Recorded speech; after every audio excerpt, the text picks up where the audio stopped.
Wala nga akong planong lumabas ng bahay kasi nga po nagpamasahe ako buong katawan kagabi.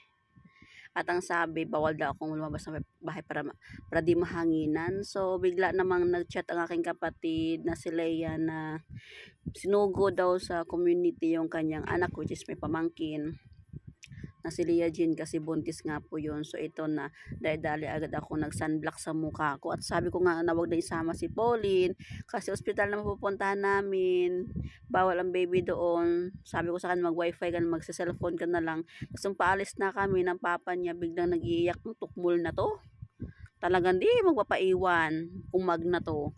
Ay dali ko nga siyang binihisan guys at inayusan ko yung buhok niya kasi nga po yan, tinamo parang layon, nakasimangot pa yan.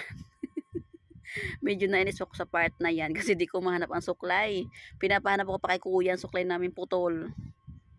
Ayun, habang nagsusuklay ako sa kanya, mangyak-nyak pa yan kasi nagagalit na nga ako. Ang ganda ng usapan namin. Nagsiselfone na lang siya, mag-wifi at pupunta ka kami sa ospital. At di nga sasama.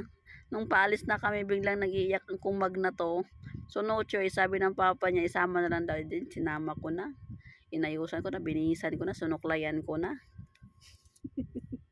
May patingin-tingin pa siya dyan, pero sobrang inis na ako dyan. Pero no, wala magagawa. Ayan, sama namin ang aming polling pot. Lagi nasama si polling pot. So, yun na nga, no choice naman. Kapag ito na, yung iiyak na. Diyos ko. So, madali ang ayos lang yan, guys. Parehas kami ng walang suklay. Ako wala nga pong suklay eh. Diretso ko na yan sa pagtali ng buhok ko. Yung buhok ko. At sa kanya naman, wala pa kami ligo. At bawal na po ako maligo kasi nga, hinilot kagabi, buong katawan. So, ayan. Pinulbuhan ko na lang muna siya. At napakaamos nga ng mukha ng aking polling pot.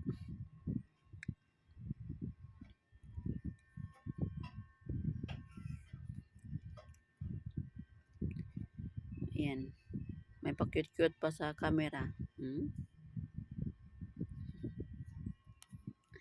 So, yun nga mister ko habang busy sa panonood sa sala. At ayaw ko nga siya ngayain kasi kung alam ko lang sana kung saan ang community, hindi na ako papasama dyan. Busy nga yan sa papanood ng kanyang, ewan ko ba, cartoons. Ayan, pinapanood, di pala. At si kuya naman, sabi ko sa kanya, dyan ka na, magsaing ka na ha. Ayan, paalis na nga kami na time. Ayan.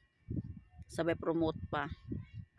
At yung mister ko naman na siya ang nagda-drive. Sabi ko, pag-drive mo kami. At di ko alam kung saan ang community hospital. Kung alam ko lang kung saan yun, eh hindi na akong papasama sa kanya.